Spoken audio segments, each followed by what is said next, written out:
fellow travelers, welcome to the 33rd episode of the RPG Cave. That's a palindrome, folks. I'm one of your hosts, the level 99 human archmage, Ryan Turford, and I'm joined, as always, by the level 99 elf medic, Dr. Garret Bland. Oh. See, you got a class change. Because now you're an official doctor. I had to change your class. That's how this works. I am the doc. Oh, thank you so much. Oh man, it's good to be back, Ryan. It's good to be back talking about RPGs, talking about games. It's been a while. I had to move across the country. I had to move a house. Yep, you're in a completely different place right now. All my stuff. Like, if you're watching the video, like the room you're in is completely different now. There's nothing in it except blinds. Yeah, it's completely blank, and it's probably gonna be like that ever since I've been here, because this is the bedroom, so can't really have stuff here. But I'm doing good. What you could do, Garret, is color the whole thing green, and then I could just put you in a whole bunch of different environments. You could be in like, I don't know, like Highlight or that's something not like a bad idea. Just that green screen kind of color tint to it. I'm sure I would get approved by that. Yes, of course. It's a wonderful color tint. My God. So, of course, the RPG Cave, where we talk about RPGs, except for, of course, right now, we're not talking about RPGs. Folks at home, if you want to support the show, there's a number of awesome ways to do that. Number one, you can like us on YouTube. Of course, if you're watching the video right now, like, subscribe, share, all the good things. And if you're not watching on YouTube, youtube.com/EBCapri is how you do that. Also, subscribe to us on your podcast feed of choice. We're on Apple Podcasts, Google Play, Spotify, all the things. So check us out there. Also, you can rate us on Spotify or Apple Podcasts. That really helps us out as well. And then last thing, of course, if you want early access to this and all of our shows, head over to Patreon. Patreon.com/EBCapri is how you do that. Throw a little tip in the old tip jar, and out comes content. So folks at home, nice. I just want to say before we get started, apologies that we've been away the last 2 weeks. I know it's been kind of crazy with Garrett's moved, and I actually tried to get some guests to come on the show last week and even the week before, but just scheduling just didn't line up for that. So I wanted to apologize that we've been away for so long, but we're back now. Obviously there's no interruptions coming in, even though my day job is going to be crazy for the next little while, but that's another story for another day. I'm sorry. Let's read from the sacred texts, Garret, because it is time to talk about one of both of our favorite game companies anyways, Bethesda Game Studios. Now, this isn't the first time we talked about Bethesda on the show. We did do the episode about Skyrim. So I'm going to throw it out there. Like we don't have any questions about Skyrim. So I will say, because we don't have any questions about Skyrim, we will steer clear of Skyrim a little bit, because if you want to know about Skyrim and what we think about it, we did like a whole hour-long episode of Skyrim. So go back and listen to that. It's in the archives. But we kind of wanted to talk about kind of Bethesda Game Studios as a whole, and not so much like all of Bethesda. So we're not talking about, id Software or Arcane or anything like that. Like just Todd Howard's studio. Bethesda Game Studios is who we're going to talk about today. So we're going to talk about a little bit about their history, kind of where they came from, and then kind of talk about each of the series that are kind of under their umbrella now, because they used to be, when they were formed, a completely different team than they are now. So I think it's going to be really interesting to talk about. So of course, we start things off as always with fun facts. So I've got some fun facts for you. I don't have a ton of stuff here, because I think I want to talk more about kind of the series themselves, but I got a little brief history lesson for you, of course. So Bethesda Softworks was founded on June 28th, 1986 in Bethesda, Maryland by Christopher Weaver. So the studio itself is very old. It's actually almost as old as I am. One of the oldest ones. Yeah. One of the oldest gaming companies out there, for sure. Which is crazy to think about. And actually, I was reading more about it, but Christopher, this company's founder, the reason why he actually wanted to form the studio is that PC gaming was starting to become a thing, but it wasn't like super popular, whether it was gaming on kind of Commodore PCs or Atari PCs or Amiga PCs. They wanted to run basically an experiment, because Christopher came from like another tech company, to see if, PC gaming was going to be a viable thing that could be a long-term strategy. And we've always really seen Bethesda, Softworks or Bethesda Game Studios really have that PC lineage, where kind of like PC is like their ground roots. And that all goes back to the very beginning of Bethesda, where they were basically formed to just do PC games for the longest time. They did do some console games, which I'm going to talk about in a little bit, but their very first developed game was a football game called Gridiron with an exclamation mark at the end. It wasn't a licensed football game or anything like that. So just imaginary players and teams and stuff like that. Wow. It launched on the Amiga and Atari ST computers later in 1986. So the game was already in development before kind of it was officially formed. And then essentially they basically, developed the game and published them themselves, which was really interesting. And then beyond that, basically the first 5 or 10 years up until, 1994, Bethesda Softworks was essentially just a licensed game company in a lot of ways. So they did a whole bunch of licensed games, including the Wayne Gretzky hockey series on NES. And they also are known for 2 of the very worst NES games of all time, Home Alone and Where's Waldo. Where's Waldo in particular, real bad game on the NES. But Bethesda made that game. It's a thing. But that was the early days. Can you believe it? They also did a lot of Terminator PC games as well, based off both Terminator 1 and 2. But then they also did a bunch of sequels to those games as well, that were all, again, just MS-DOS versions. Because the Terminator games on home console were done mostly by Virgin Interactive as well as LJN. So it was really interesting to see kind of Bethesda be like a licensed game studio, which again, if you look at Bethesda today and think about that, it's so weird to think about. It's so different. That is some interesting information right there. I didn't realize how many licensed games that they'd done before. I knew they had a history. I knew they're old. I didn't know what games they were making before the big ones, their original games. So. Yeah. Well, not only that, but these aren't even RPGs. A lot of them are sports RPGs games at all. Wayne's Gretzky Hockey had 3 games in that series, and they're all done by Bethesda Game Studios. And same with again Home Alone or Where's Waldo. Give me a break. Those games are real bad.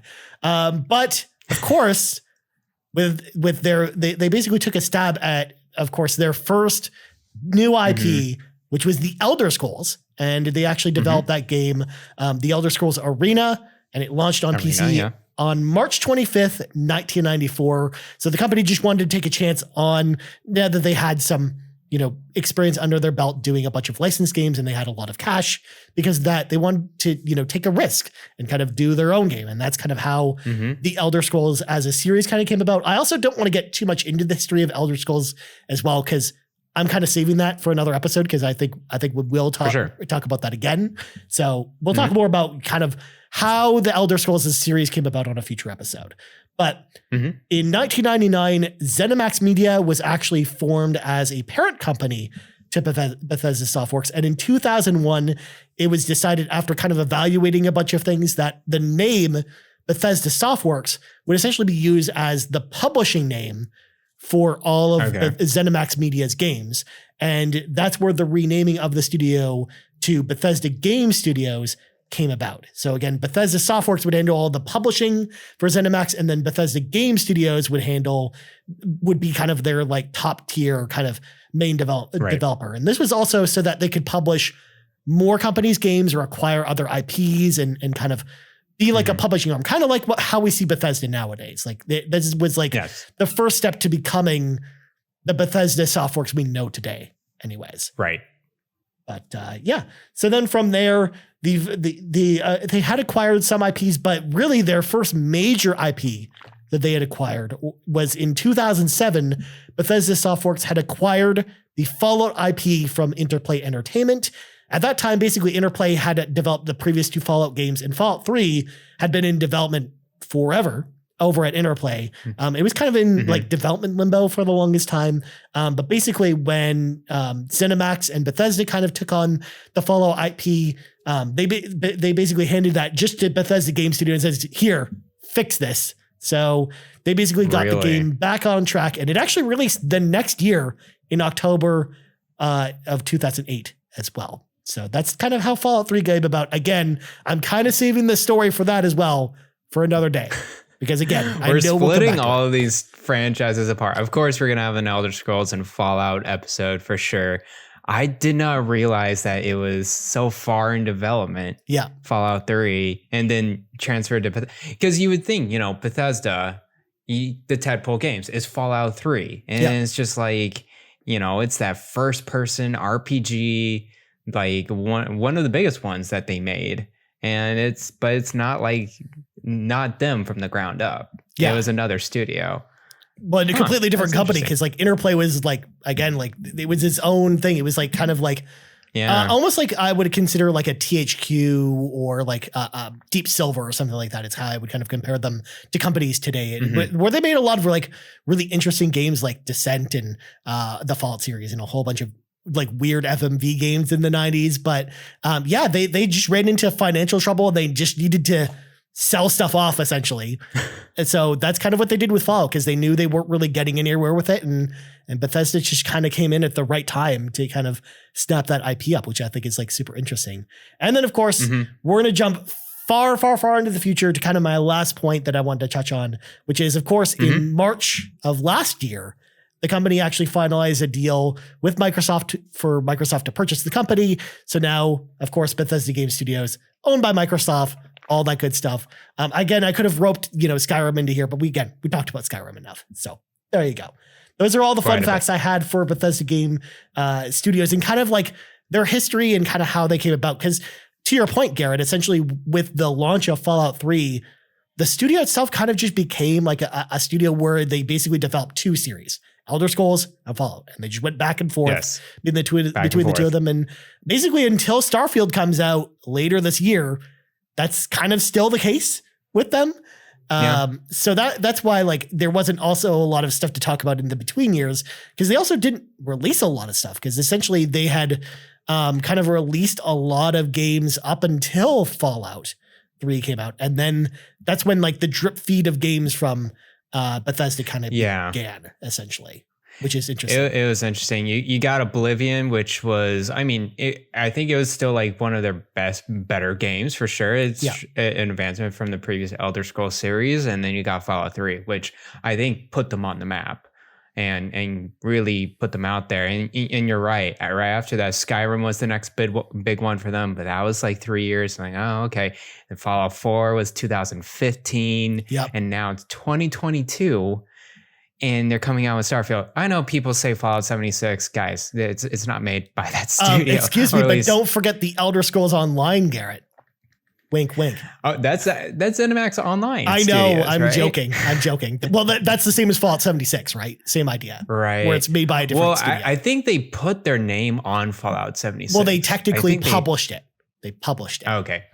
Yeah, sounds good. Anyways, it's taken them a very long time to make these games. And I'm just wondering, I think this Starfield game, and I know we're going to get into it a lot here. Oh, we got questions about it. We're definitely going to get into it. That's for sure.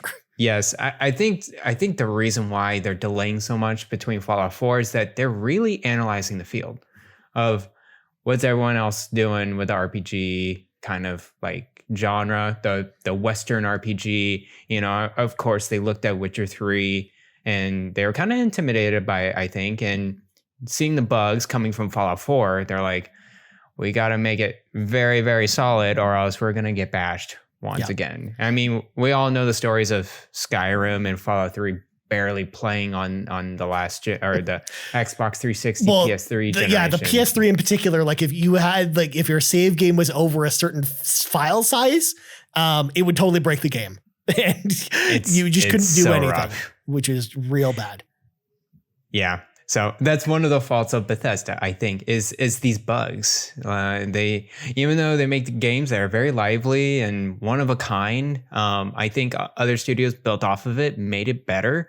And I think there's a lot of kind of just, that Bethesda bugginess, that reputation that I think they want to get rid of. So we'll see. Especially because I think the narrative was different when something like Skyrim or even to an extent like Fallout 4 was out, where people would say in the reviews, for example, for those games that they're like, yeah, there's a lot of bugs in it, but this game's still a ton of fun to play and there's a ton of stuff to do.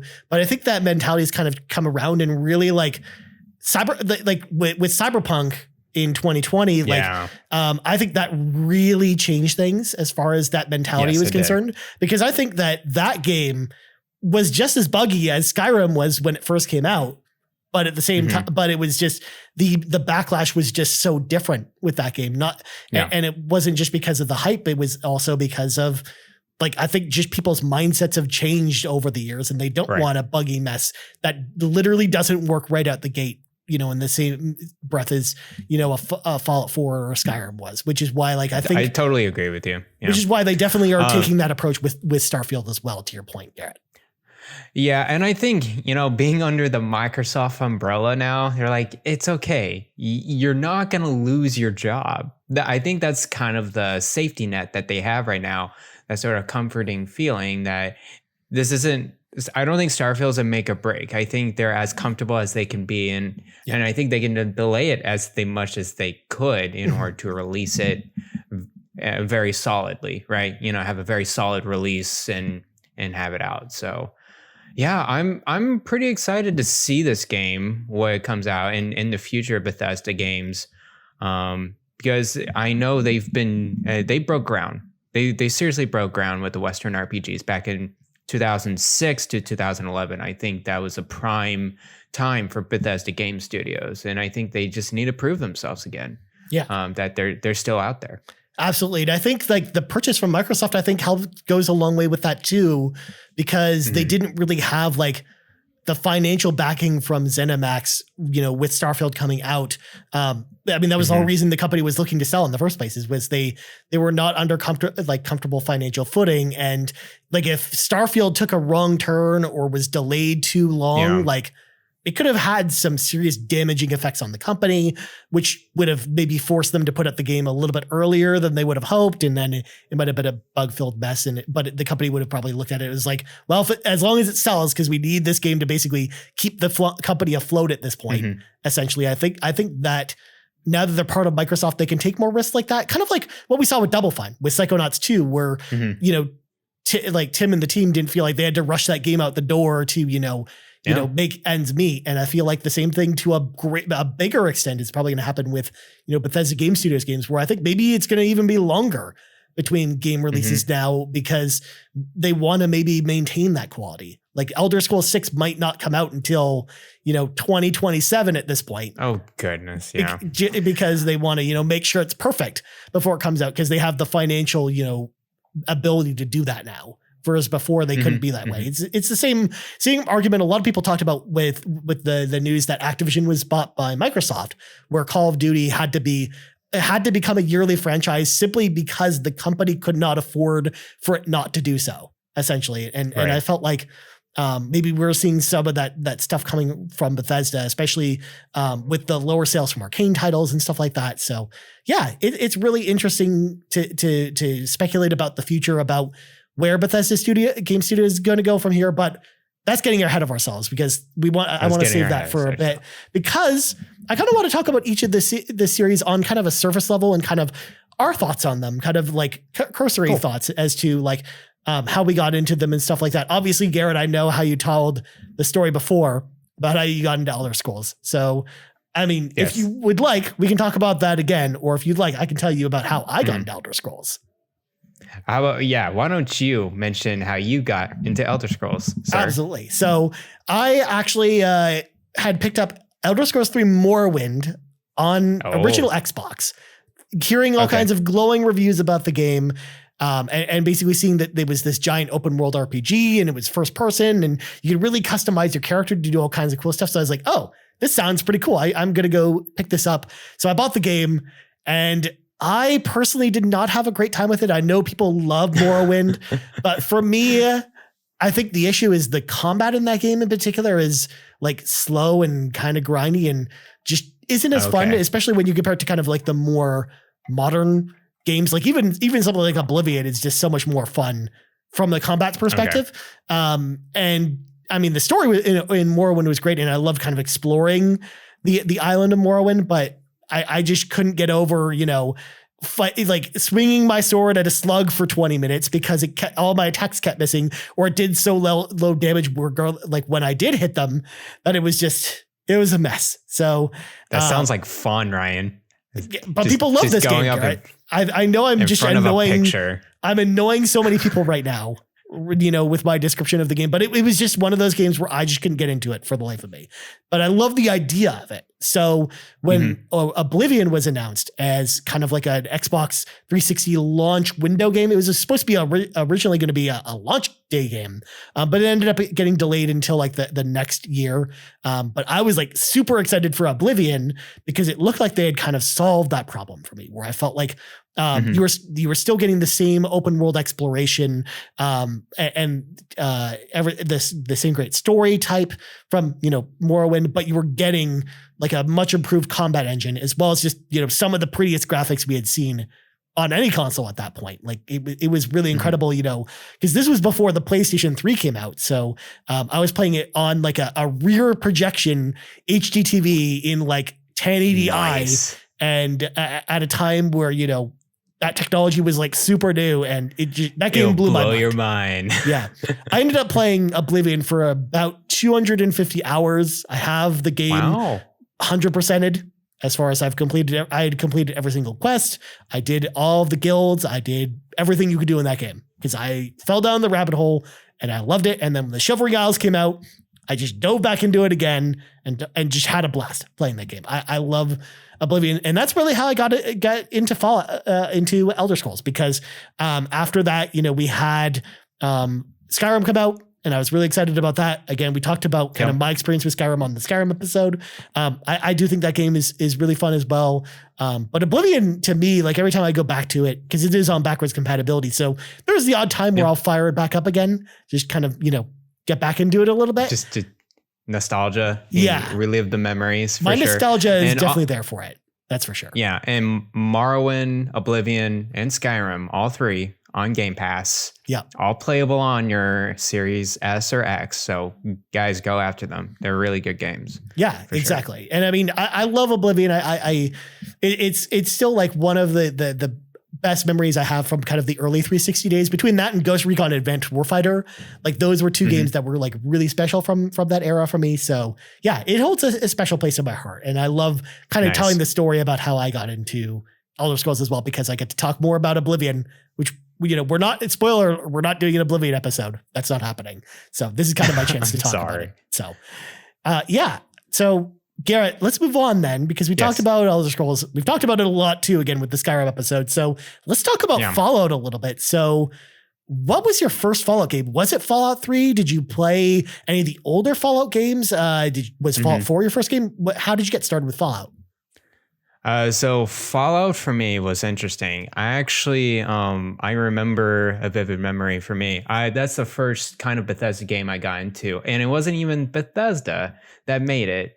It was Obsidian that made it, and that was Fallout New Vegas. So basically, it was during a time where my parents was going through a divorce, and my dad kind of felt bad, and so he actually, out of guilt, bought an Xbox and wanted some entertainment for me. So it was like one of those newer Halo Reach version Xbox 360s, super nice. And one of the games that I was looking through the sections was Fallout. And I remember, I think at the time I was getting to the point where I was getting really into games. Like, okay, I'm familiarizing with myself with Call of Duty, Assassin's Creed, and then here's another one, Fallout. And it's like, all right, let me try this out. And I did not like it at first, like the first 30 minutes playing it. And I was like, this is boring. What am I doing? Like, this is nothing like Call of Duty where I just shoot guys everywhere. But I think after like a few months, I went back into it, played for like a few hours more of it, and then I just completely sunk into it. And so, yeah, for sure. Fallout, of course, this is not Bethesda GameWorks. This is Obsidian. But then I actually bought one of my first digital games that I bought. It wasn't hardware at all. It was Fallout 3. So I actually bought it on the 360 store, played that there. And that was probably, I really, really enjoyed Fallout 3. Even though I beat New Vegas and it was probably somewhat newer or whatever, I did play Fallout 3 right after that. Absolutely loved it. And then I also played Fallout 4 as well on PlayStation 4. And I went through all the DLC of that, platinumed that. I really enjoyed the Fallout series, very much so. I love the apocalyptic feel. I love the sense of just wandering in a just deserted wasteland and just figuring out what's out there and like what characters that I can get into, what's the reputation I can get into. I think Fallout 3 did a very good job of feeling like you're going to be on the like good karma or bad karma or whatever. Yeah. But yeah, Fallout is one of the seminal series for me, even though Fallout 4 has some quirks for sure. It has some stuff that I just didn't care for, but I still really enjoyed this series in general. 76, I tried. No, I cannot. It's not Fallout at all when I was playing it. I know people enjoy it and I can understand that, but it was just not for me. So yeah, for sure. Fallout is one of my favorite series. Nice. That's awesome. Video games. Yeah. Although, and I remember Fallout's New Vegas in particular was like also super buggy when it came out as well, because it was kind of like a Knights of the Old Republic situation where they basically like rushed out the game a year after, Fallout 3 came out, and it had more bugs than even a normal Bethesda game had. Where like, I remember there was a joke on Podcast Beyond for a while with Greg Miller where he was talking about there was a cowboy hat that you would find in the game from killing like a specific NPC. And like, if your character wore the cowboy hat, you couldn't take it off or it totally like broke the whole game. Like it made it stop working. It's just like, it was just little stuff like that I heard like all kinds of crazy stories with New Vegas. So that game was kind of put together with like duct tape and glue essentially to kind of hold it all together. But as for me, I actually didn't play either of the original Fallout games from Interplay, because they were like top down, like strategic RPGs. And normally that's the type of thing you'd think I was into, but they were closer to like CRPGs, like something you'd get from, Baldur's Gate or, Pillars of Eternity or something like that. And those games have just never really been my jam.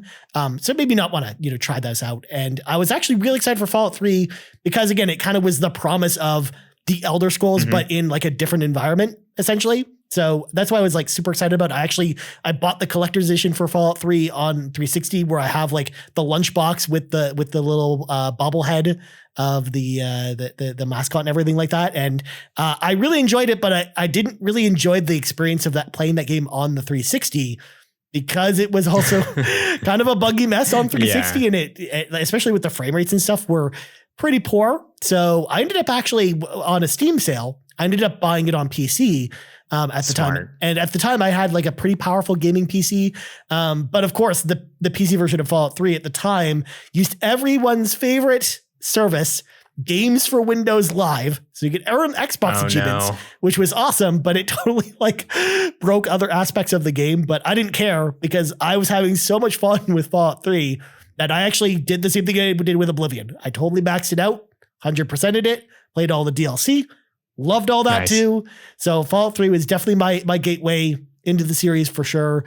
And then I waited on New Vegas because I had heard, again, just like not so good things about it. So I didn't want to pay full price for it. I kind of wanted to wait for it to go on sale. And that's when I picked it up and played it and also really enjoyed it as well. And I think I enjoyed that a little bit more than Fallout 3 even. But I didn't do everything in New Vegas the same way I did with Fallout 3. I think it was just a time and place thing where at the time I played, the PC version of Fallout 3, I guess there must not have been anything else coming out around it. So I could just really zone in and play that game where, in one town you're fending off like giant ants, but also you go and find like the UFO that's out there and the talking tree, and you're listening to Three Dog on the radio all the time. And I was having a ball playing that game.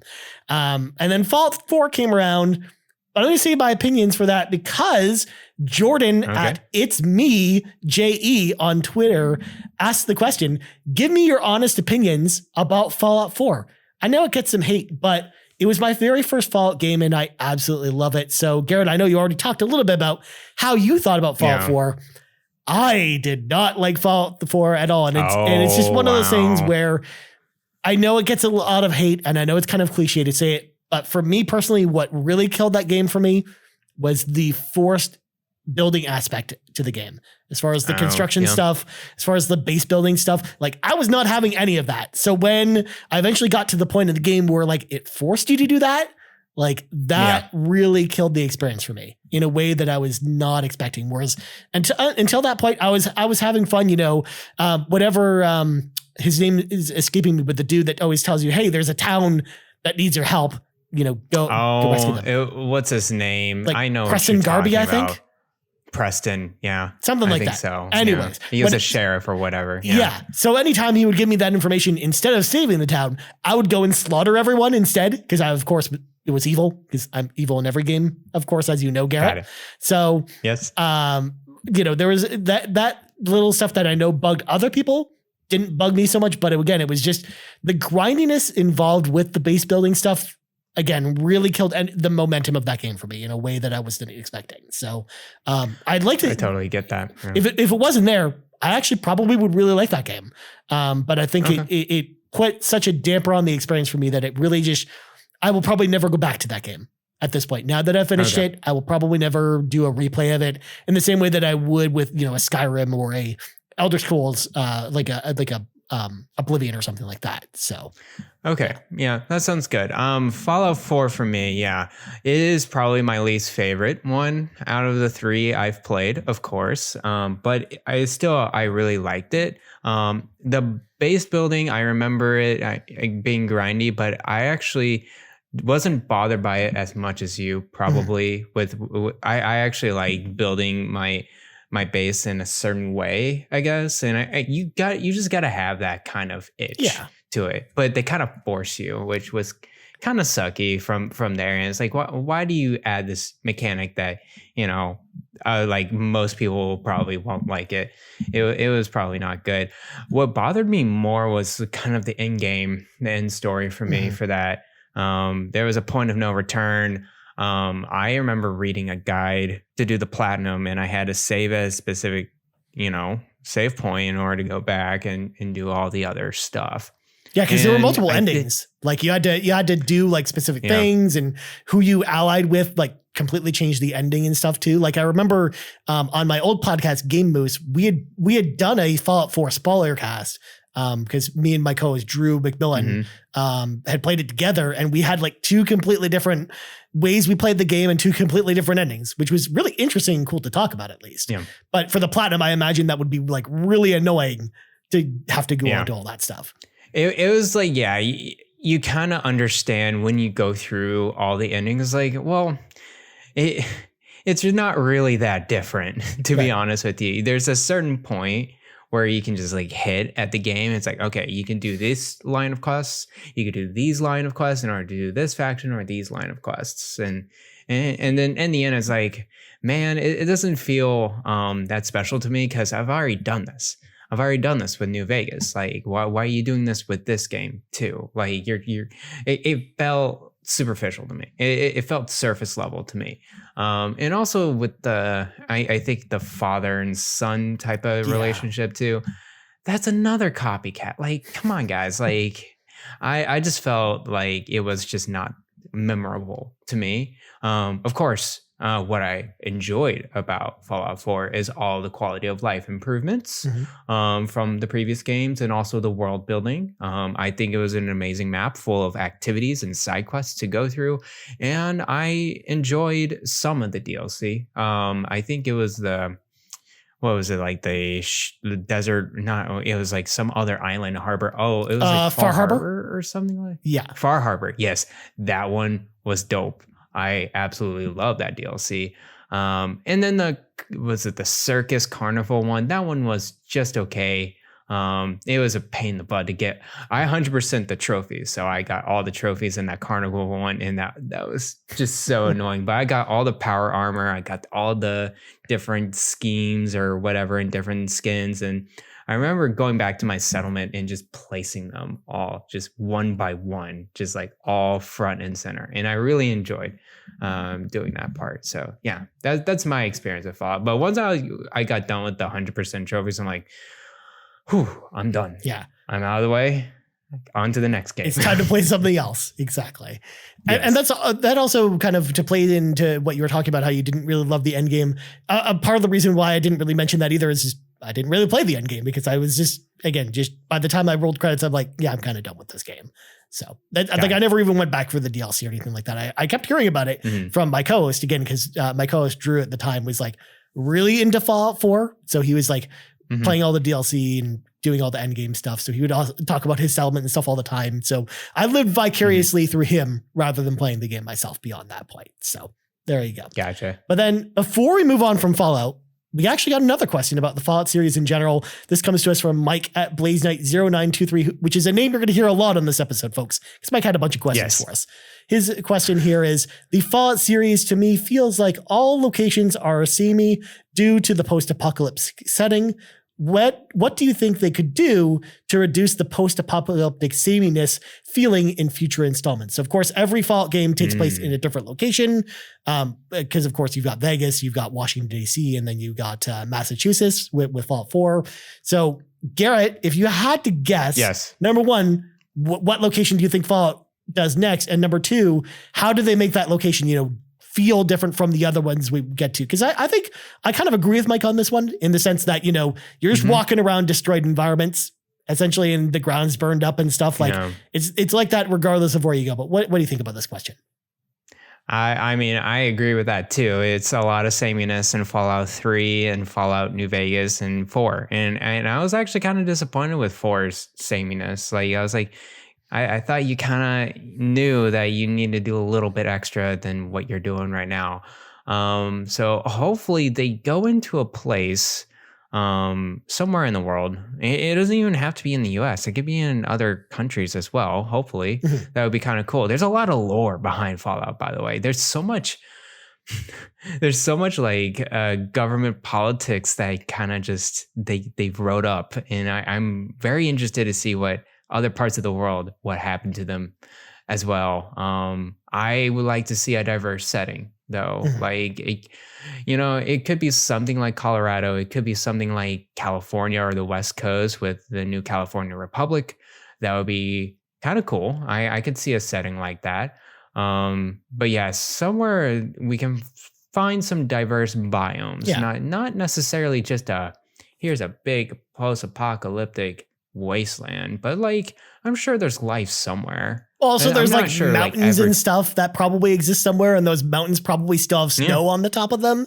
So like there's a lot of stuff that, like, to your point, Garrett, that I think they could play with. I would be really interested maybe to see even like exploring the other countries idea, like maybe what is Fallout in like Canada looks like. And yes, I know Canada, very similar to the US, but in a post-apocalyptic Canada, probably very different, where you've got probably like, mutated moose that you got to deal with, and, the harshness of the snow you probably have to deal with, or even something like, post-apocalyptic Japan, or, Europe or something like that would be really interesting too, to kind of look at, like, see kind of what the other territories around the world besides America is kind of like, to your point as well. Like, and again, with something like Europe, for example, like, let's say like you did like France or something like that. You could do like a bunch of different environments in that location, which I think you could do a lot with, which would be pretty cool.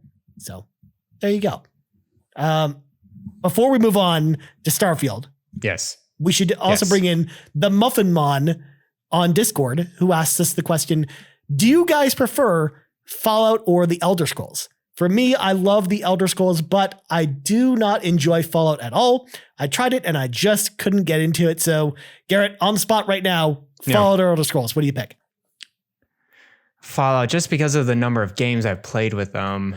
Elder Scrolls, it's really just Skyrim for me. So I can't really, in Elder Scrolls Online, so I can't really say I lean into the Elder Scrolls series. I like Skyrim a lot. So yeah, I say Fallout series. So I would say that I've had probably more, to your point, Garrett, probably more good experiences with Fallout, but I'm going to say I prefer Elder Scrolls simply because even though we haven't had as many games, every experience, even something like ESO that we've had from Elder Scrolls, I've enjoyed. So like to the point where like if there was like a really easy means to go back and play, Elder Scrolls 1 and 2, like Daggerfall or Arena, I'd probably go do that and just to try it out and see what those games are actually like. Yeah, me too. Because again, I've never played them before.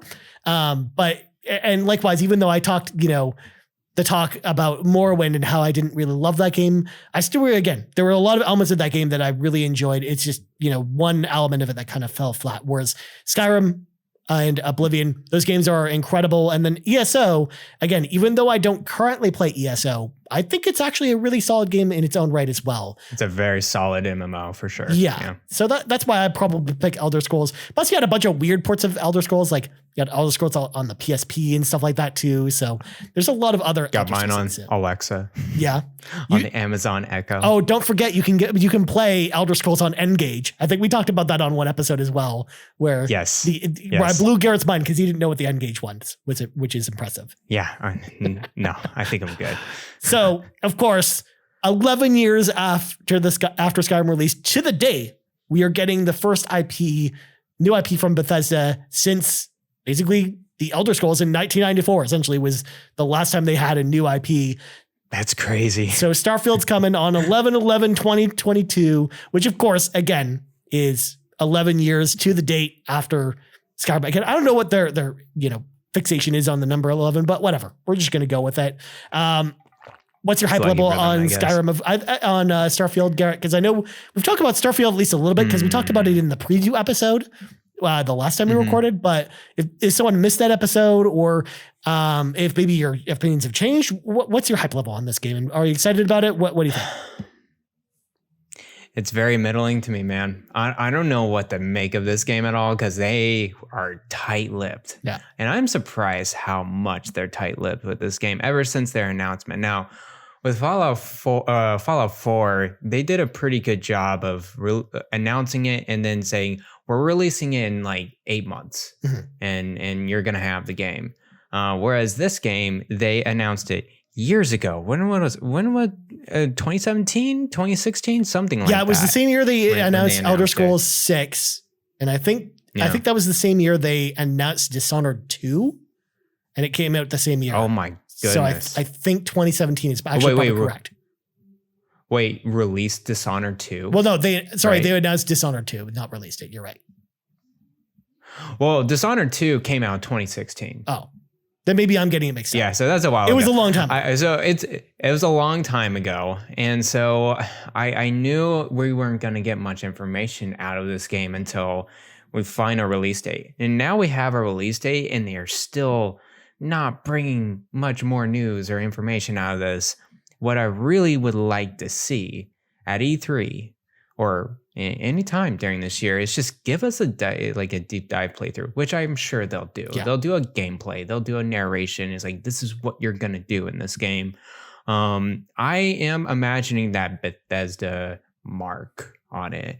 You can say Fallout in space. Sure. And then you can kind of say that, but it's really going to be more their first person RPG mark in space. And I'm interested to see how this goes because, they have not dealt with a new IP in a very long time. I'm interested to see how they build the world more than anything. I'm interested to see what kind of notes that they put out, what side quests they do. I'm sure the combat's gonna be fine. I'm sure the skills are gonna be fine, and the classes and the ship and whatever. I'm interested in what they build off of that lore, that atmosphere. So yeah, I'm still kind of in the middle. I'm for sure gonna play it because it's gonna be on Game Pass day one. So I'll be there day one. But I'm not gonna be overhyped about it as I was with Fallout 4. Fallout 4, I was going crazy over it when it was announced. I'm like, oh my gosh. And of course, when I played it, I kind of settled down and settled my expectations. And I enjoyed it in the end, but it wasn't my favorite one. So from here, my expectations are middling at best. Yeah. So, and to your point, I think that just has a lot of that has to do with the fact that we don't even know what this game looks like or how it's going to play. Yeah. Or literally anything about it other than Todd Howard's talked about kind of the tone of the game and how he wants it to be kind of like more realistic space travel rather than kind of like super sci-fi kind of space travel. Like it's not going to be like something like Star Trek or anything like that. Like they're going to kind of do what we talked about and kind of praise Mass Effect for in a lot of ways where they like science it up a bit with the space travel, which I think will be an interesting approach because the comparison that you brought up, Garrett, was the Outer Worlds. Like the Outer Worlds was already kind of Fallout in space, but that was like way more wacky than kind of the tone I'm kind of getting from Todd Howard when he describes this game. So I'm really interested to see where that goes from here, which again, brings in Mike at BlazeKnight0923, who asked the question, do you think that the new Starfield game will feel similar to The Outer Worlds, which is already the Fallout in space, in quotation marks, game that people speculate Starfield will be, or do you think it will be something completely different? So I will say that the way I kind of envision Starfield kind of going in my head, I don't envision it separates itself too much from that same idea. I think it's probably going to play pretty similarly to that game, but also feel different in tone. More than anything, I think it's kind of like where the difference is going to be between those two games. Yeah. But yeah, I'm curious just to know how they're going to do it. I imagine you're not going to have as much, as many survival elements and stuff like that you had in, Fallout, especially if you played on, survivor mode. Like, there's probably not going to be a mode where you have to like hydrate and stuff like that, and make sure you're fed and finding stuff that isn't full of radiation. But I imagine also they'll probably put in some gameplay elements where maybe you go to a planet or a location that, isn't full of oxygen. So maybe you have to manage like your oxygen levels and stuff like that. Like that, those are some of the other gameplay elements I maybe them expecting them to go with. But I imagine stuff like the gunplay, assuming there is gunplay in this game. But if there's gunplay, I imagine it's going to be very similar to Fallout. And it's probably going to have something like the VAT system and stuff like that, which were all things we saw in The Outer Worlds. So, I'm expecting there to be some crossover, but not exactly the same. But Garrett, what do you think about this? Yeah, that's a good question. So the Outer Worlds to me, it has that Fallout vibe, but it has its own style. It's really leaning on the companies are kind of just like taking over and monopolizing the whole kind of space society, this certain sector of space, right? So I mean, it is. I love The Outer Worlds. It's a good, compact, and focused game, and I'm glad that Obsidian made it and it came out. But I think it lacked diversity. It lacked a lot of diversity. The worlds themselves are diverse. It's just the tone of that game is always the same. And so I want to see more diversity in space, because space is very versatile. You can be as barren or as civilized as you want it to be. And I'm just wondering how Bethesda software is going to do about that, because they do a very good job, especially in Skyrim, to make a vast empty space very lively, where there's stuff to do like all around. Like there's always interesting points, and they really just got to drive that home. Now, my one concern, not concern, but I'm curious about the space travel itself. Because we had some tidbits information that you have a ship and you're going planet to planet, but there's not really a workflow or a playthrough flow from one planet versus the next. I'm really wondering what they're going to do with that. And I hope it's much more interactive than, you're going to be on a ship and you go, okay, you're inside a space hub and then you go to the next planet. I want to see a little bit more interactivity than that. It's like, maybe you get collided by another crew or something like that. Like maybe there's space battles, or you have to worry about plotting your ship's course through like an asteroid field or something like that. Like that, maybe that stuff is what you're thinking of. And I want to like go crazy, guys. Let me be a pilot of that ship and like try to set the route. I'm not saying No Man's Sky situation. I'm not saying that, but I want to see a little bit of freedom. Like you're going into space and you're Bethesda. I want to see how far you can make it with this traverse and the interactivity you have with that. But yeah, I think it's going to be a mix of Outer Worlds, kind of spacey, thematic, but also it's going to be more real. It's going to be a lot more realistic, not as cartoonish.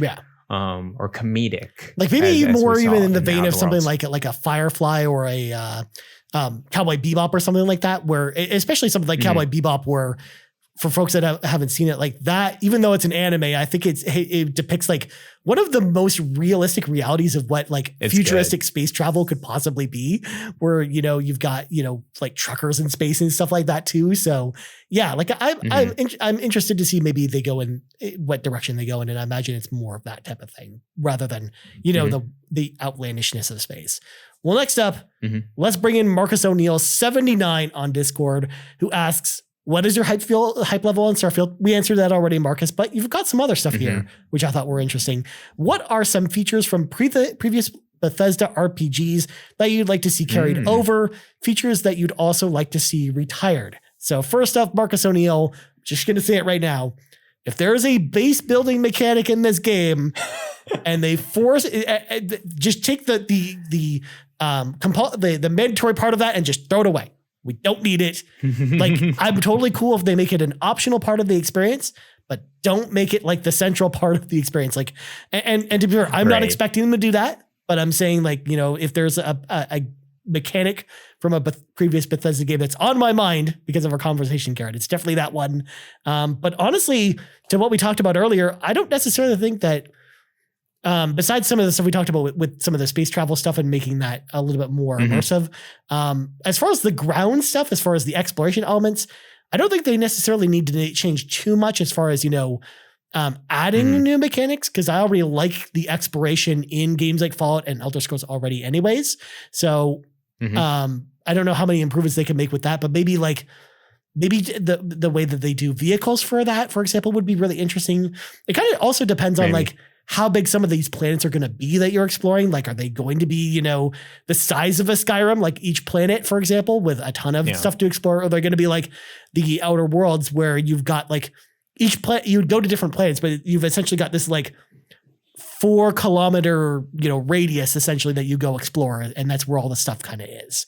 So I think that's going to play into it a lot, but ultimately, as far as, you know, features carried over from previous games with the exploration, I just, as long as it's fun to explore the environments or explore space, that's all I really need from this game, to have a great time with it, combined with, you know, some combat that doesn't feel terrible to play. Kind of going back to my Morrowind thing. But Garret, what do you think about this question? So I think one of the few mechanics that should retire is the incumbency. I don't like it. I don't like, you know, getting so many free. And I think that was one of the faults of Bethesda in general. It's like, there's just so many items you can grab. And it's like, oh, I want that. I want that. I want that. And then after like 5 minutes, you're encumbered. And I'm like, guys, you got to make this a little bit more streamlined. But Garret, they need something to stop you from picking up all 287 cheese wheels in Oblivion and just carrying them around with you. I gotta get them though. But yeah, a little bit more streamlined than what we've seen before with that. I'm interested to see what the crafting systems that I really enjoyed in Fallout and Elder Scrolls. I wonder what they're gonna do in Starfield. Is it gonna be a ship? I'm sure it's gonna be weapons and armor, but what else are they doing? Like, you know, they can totally go a Mass Effect route and like really expand on classes, really expand on, you know, shields and different weapons and skills or whatever. It's ground zero for them with this game. So I'm interested to see what they do with the systems themselves, and how deep that they're gonna go with them. Yeah, I would imagine thinking about it, it's probably, I would imagine they maybe even go more freeform than they've been in the past. Maybe they don't even have classes in this game.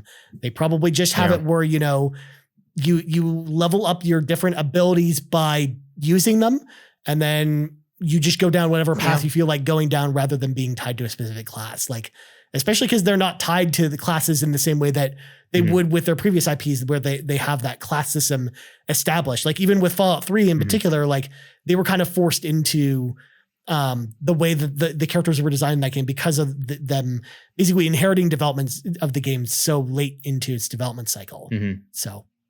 Yeah, sorry, I didn't mean classes. I mean just more weapons and shields and skills in general. Yeah. I'm sure they won't do classes as well. But I'm just wondering how diverse they're gonna get. With their systems. I hope so. They could do a lot of stuff. Yeah. I mean, if we don't have a swimming stat in this game, Garret, I mean, that's how we know we failed right there. If I'm not spending 300 hours building up my certain weird niche crafting level, they failed. They failed me. That's your apothecary skills are going to waste. Level.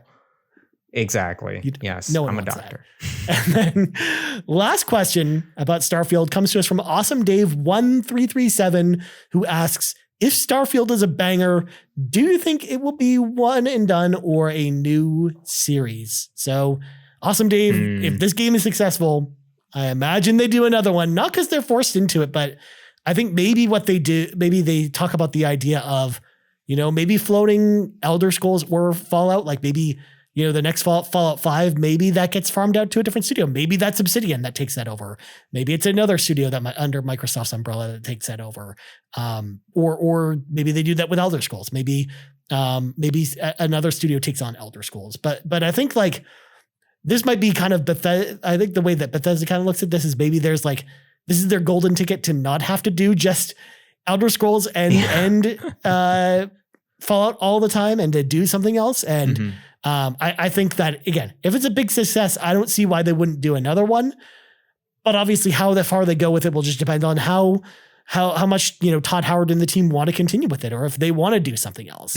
I think that's going to have more to do with it now more than ever, because I think they have the freedom to choose at this point. So I think it just depends on, what the team wants to do ultimately beyond that. And I don't think they'll be pigeonholed into doing Starfield 2 if they didn't want to do it. But Garrett, what do you think? Yeah. This is totally a possibility of if it's a success, I'm sure they want to build off of it. I think they're one of those studios that like to build off of their previous game. And that's what they do pretty well, with Fallout 4 and the Elder Scrolls series. They like to look at their previous game. It's like, what can we do better on top of this? And I see no difference with Starfield. And we know they're going to come out with this game. This is going to be the first game for them. And I'm sure there's going to be some weird quirks or something that we're not going to like. And they're going to be like, okay, in the sequel, we're going to build off of this and improve what we have.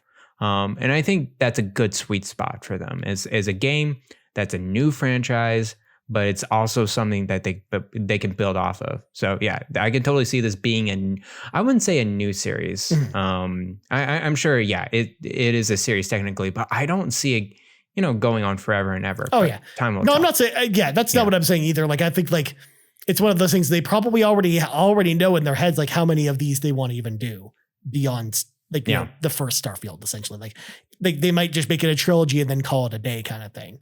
But who knows? Who knows? It just kind of really depends on what Todd Howard and the team want to do from here. But I mean, we know there's one other game in development over at Bethesda Game Studios right now, Garrett. Elder Scrolls 6. I mentioned it before. I think like my lock of the week, my prediction for that game comes out in 2027. That's when I'm expecting this game to come out. And I don't think we'll hear anything about it before then. So Garrett, before I go to Mike at Blaze Knight 0923's question about Elder Scrolls 6, what do you think? When do you think we even see this game again? I cannot believe that why did they announce it so early? So there was a reason for that, because at the time, people were very outspoken and worried that Elder Scrolls Online, because they were putting a lot of resources into it at the time, because I think that was when the second or third expansion for Elder Scrolls Online was out, and people were really worried that we would never see another Elder Scrolls game ever again, because they would just have Elder Scrolls Online continue to be Elder Scrolls Forever and Ever, kind of like what EA did with the Old Republic, where essentially like the way EA phrased it when they announced that game was that's Star Wars Knights of the Old Republic 3, 4, 5, 6, and 7. And essentially like continued the story from there rather than releasing, KOTOR 3. And people were worried that same fate was going to befall the Elder Scrolls because of the Elder Scrolls Online. So that was the reason why they had talked about it at the time, why they announced it so early, was to basically shut everyone up and say, look, we're going to make a traditional Elder Scrolls game again. It's not going to just be Elder Scrolls Online forever, but you'll hear about it when it's ready kind of thing. Yeah, but still, it's so many years apart. Yeah. And it's a long time. Like, I mean, yeah, you could have, saved yourself and make sure not people panic or anything. But at the same time, it's like if you didn't show anything, and of course, people will worry. Yeah. And it's like, what are you guys doing? Are you guys making Elder Scrolls? And if they say the same ambiguous answers, like, well, yeah, of course, we're looking at all of our future franchises and their potential opportunities, those type of answers. It's just like, keep it in the ambiguous space for years and then just knock it out of the park.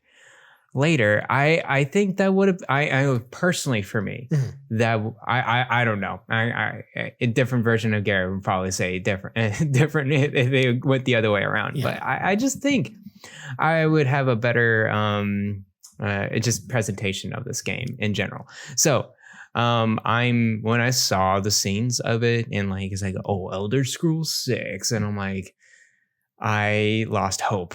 I'm like, it's not coming anytime soon. Well, even during the presentation when they announced it, they're like, yeah, this isn't coming out till after Starfield. And we haven't even really started on this game. We don't even know where it takes place. So it's like they're not even full production at Elder Scrolls. And I can't imagine them doing full production until like at least a year after Starfield, because I'm sure they do expansions and some support for Starfield after that. So yeah, it's gonna be years, and maybe it's gonna be shorter than between Fallout 4 and Starfield, but maybe a year or two. And so, yeah, 2027 is a good bet. Yeah, it's a very good bet. That gives bet. them 5 years after Starfield comes out. I think that's pretty generous. And well, I mean, it could be a PS5, Series S and X still game, but it very much could be the next gen consoles. That's not even out yet. Well, pending all the materials and what the world's at right now, but it's gonna be very advanced, and so I'm not really thinking about Elder Scrolls 6 all that much, other than so that's why I'm more interested in Starfield, because it's coming out. I'm not much of a space guy as much as an Elder Scrolls like fan or whatever, but I'm interested to see what is Bethesda doing, because it's been years. And so I want to see what Starfield's at. And then I'm going to be like, okay, this is what I want to see from Elder Scrolls 6. But yeah, I don't know, man. Well, I don't like to talk about this game. Not knowing or not wanting to speculate about what you want to see in Elder Scrolls 6. Let's go to Mike's question, who asks us, do you think the Elder Scrolls 6 will have even more simplified gameplay compared to Skyrim, following suit from Morrowind and Oblivion simplifications, or did Skyrim hit the perfect mark as evidenced by its massive success? Furthermore, what change would you most like to see? So again, to your point, Garret, like, I think it's way too early to even start talking about this game, because who the heck knows? But for the sake of the question, for the sake of the listeners, Garret, I'm going to propose out here that, like, again, one of the changes that I would love to see, and because it's going to probably be on even more advanced hardware than we have now, or at least it will either be that or be the swan song of this generation in a lot of ways. I think I would love to see kind of the idea of them having kind of like Elder Scrolls Online does, where you had to have all of Tamriel at your disposal. So they don't just have it take place in one area, but you can go between different countries in the region, and giving you not just, a loading zone between these areas, but like it feeling like one giant place that exists in the real world, kind of like, traveling between countries in the real world today, where like you get on the back of a horse, or you're in, or you're in a wagon or something like that. Maybe there's some crazy hijinks that happen along the way on the road from, Skyrim to, Daggerfall or something like that. But like, I would love to see the idea of like one, like giant open Tamriel, but have like the same density of things to do as something like Skyrim. I would love the idea of doing something like that. Although doing that would, introduce so much like content to the game that who knows if it would ever come out. And it kind of reminds me of, what, CD Projekt Red did with something like The Witcher 3, but even on like a bigger scale than that. So who knows? But as far as, as far as simplifying the gameplay, I'm like, yeah, absolutely. I think they're going to do that. Mainly because they seem to do that. Like Bethesda seems to do that with every release, I think. So, but they also usually tend to, when they simplify the gameplay, they also tend to also add some more complicated mechanics to it. Like, again, like the base building in Fallout 4, even though they made the Fallout gameplay a little more simple and streamlined as far as, combat was concerned, I think, and it was a little bit easier to control. The base building was actually like more complicated than I was expecting. So I think they like to play around with stuff like that. So I imagine even if they make kind of like the combat and stuff simpler to do, I think they'll definitely add some complicated elements to the gameplay to kind of balance that out. But Garret, what do you think about this question? I think the first, well, other than the setting, I think the one big Tamriel is a good suggestion and idea. I doubt that they're going to do it just because Elder Scrolls Online's there. Yeah. And they already have their Tamriel. I'm interested to see if they even maybe add or go completely separate from Tamriel. Mm-hmm. And more like a clean slate, like with Starfield. It's just like, okay, we'll still have the Elder Scrolls settings and have that, the medieval, the magical, and the liveliness. But like, let's try to clean the slate a little bit, and let's just define our own area. And what I want them to do is kind of improve the bad parts of Skyrim, which was one. The story. The story was very surface level. I think arguably Skyrim Fallout 3 was pretty good. I think it was one of their best, and then Fallout 4 was kind of surface level too. So I want them to improve that story because I think it could be very impactful into that world. I want to see better combat, like. Just in general, and I'm sure they will years from now. I'm sure it's gonna be great. I just wonder what's a good sword fighting game. I'm trying to imagine something like maybe Chivalry is like a good like stepping stone or platform. Because Witcher, I mean, I enjoy Witcher, but I can understand some people not liking its kind of its. It's not very accurate. It's not the combat has its problems, I think, in Witcher in particular. And Skyrim is just like, let's slash, and that's pretty much it. So I think they really gotta think about the combat of Elder Scrolls 6. How impactful is it gonna be? Because I think they nail the world part. I think they always nail the world and the characters and the quests and the setting and the liveliness, but they don't have the story and they don't have the combat just yet. So I'm wondering.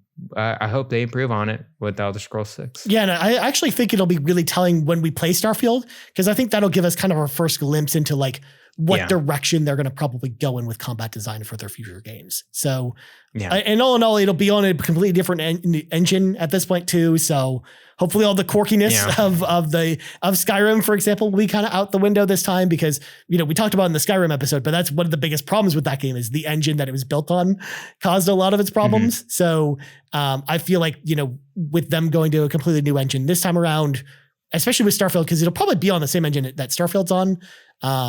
I think like that'll, inform us as to what to speculate on going forward. But then last question before I want to close things out, and this isn't from the audience, Garret. This is a question from me to you. Now that we've talked about Elder Scrolls and Starfield, we talked about Fallout on this episode. What happens with Fallout at this point? Do you think they just do 76 forever? Did they farm it off to another studio? What do you think they do with Fallout at this point? Do you think they're just kind of done with Fallout? I mean, I don't think they're done with Fallout, but Bethesda is known to not want to share out their IP. Like, with Fallout New Vegas, they still don't even recognize Fallout New Vegas as part of the series at all.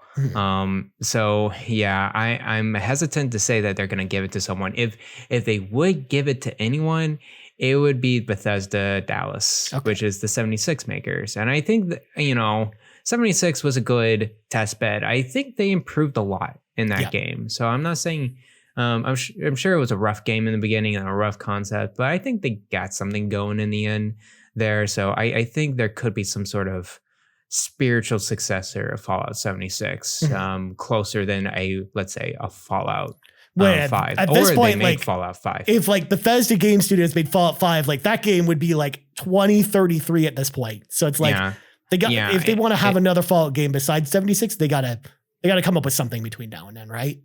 Yeah, and I think Bethesda Dallas is a good bet. I'm hesitant. I'm wondering if they're gonna play ball with the other studios in the Microsoft umbrella. Now you see Microsoft acquiring Activision like this, and I understand its reasons. But I can understand Bethesda wanting its own identity being preserved within their own sets of studios. Like I can understand, keeping the Wolfenstein in that studio. I understand them just having its mark and having its impact in the Microsoft ecosystem, but not sharing. I mean, I can understand sharing assets. Yeah. I can share tech. Like I can understand that, but I don't. IP, I think Bethesda Game Studios is very well guarded. So I don't see other studios really getting into it. Well, yeah, if anything, as much as, I think, I think it's the other way around, where I think Microsoft is more likely to give Bethesda one of its IPs versus the other way around. Like maybe, id Software, for example, works on, a Gears of War spinoff or something like that, or a different, IP owned by Microsoft. Or maybe I talked about this idea with Sean, but like I would love the idea of like what id Software or even Machine Games take on like something like Call of Duty would be. Like, I think that would be like super interesting. That'd be kind of crazy. Yeah. Yeah. Like especially if they took their time with it too. And it didn't if they moved away from annual releases, like that would be like really cool to see. So I think that you're right about that, where they're probably not likely to farm that off. So maybe, the Dallas team is probably the team that kind of takes the Fallout mantle from here. And I'm wondering what's next for them. Of course, they have Elder Scrolls in their upcoming project coming out. But I hope they look into experimental, smaller projects. Yeah. I feel like they can work on stuff. Now, they're in the Microsoft umbrella. They don't need to be this huge, big tentpole studio. I know that's their history and identity was ZeniMax, but they don't need to be anymore. And they can hand out a smaller game or two if they want. And I hope they do. Well, if anything, I think you can either see her go one of two ways. Either they do that idea and go try out some smaller stuff because they can, or because they can, they become auteurs and take even longer on their games. Like it's going to go in one of those two directions, but it's not going to be in the middle. I don't think. Like for sure. Yeah. Yeah. So I mean, I don't see much with Bethesda other than the Starfield and Elder Scrolls 6 game. At least I'd tell you that 2027 is a good bet. Yeah. I think, I would be hard pressed to see any kind of new project from them at least another 3 years or so. Yeah. Bethesda is a sleeping, kind of one of those sleeping beasts where when they come out, they better be impactful. Yeah. That's. I mean, I think Fallout 4 was one of those ones that they had the mistake and they're learning their lesson from that. And I hope to see Starfield be a huge success for them. For sure. Well, anyways, Garrett, we got to go. But before we go, Garrett plugs go. You can follow me on Twitter at Blaine Explosion, and I'm also in the Nintendo Shack, part of the Play Some Video Game Podcast Network, and we record Thursday nights over at twitch.tv/PSVG, and you can find them on all podcast services, Spotify, and what have you. And that's pretty much it. I hear that's a pretty good show you guys get over there. As for me, you can find me on Twitter at Ryan Turford. You can find us on Twitter at Yumi Caprice, on YouTube at youtube.com/Yumi Capri, and on podcast services around the globe. So for Garrett Bland, I'm Ryan Turford. This has been level 33 of the RPG Cave. We're only 66 more levels until level 99, Garrett, and we're out. Nice. Bye-bye. The RPG Cave's mana is powered by patrons over at patreon.com/Yumi Capri. And from the bottom of my heart, I want to say thank you to our over 70 patrons, starting with our Capremium producers, Dallas Ford, Jonathan Brown, the man behind the music on the Xbox Drive and the Nintendo Drive. You can check out his new album, In My Element, over on Apple Music, as well as his website, and Lee Navarro, the fearless leader of the Phoenix Overdrive Extra Life team. Our platinum producers are Robbie Bobby Miller and Trucker Sloth, and our gold members, Argo, Brandon Myers, Dallas Robbins, Dano, Emily O'Kelly, Foolish Fuji, Joel Brooks, Jose Jimenez, Mac Time, Marcus O'Neill, Mr. and Mrs. Nasty Boots, RJ Kern, Skinny Matt, Tony Baker, and Xavier Reyes. Thank you all for all of your support, and if you're interested in joining the Patreon, head over to patreon.com/Yumi Capri and pick the tier that's right for you.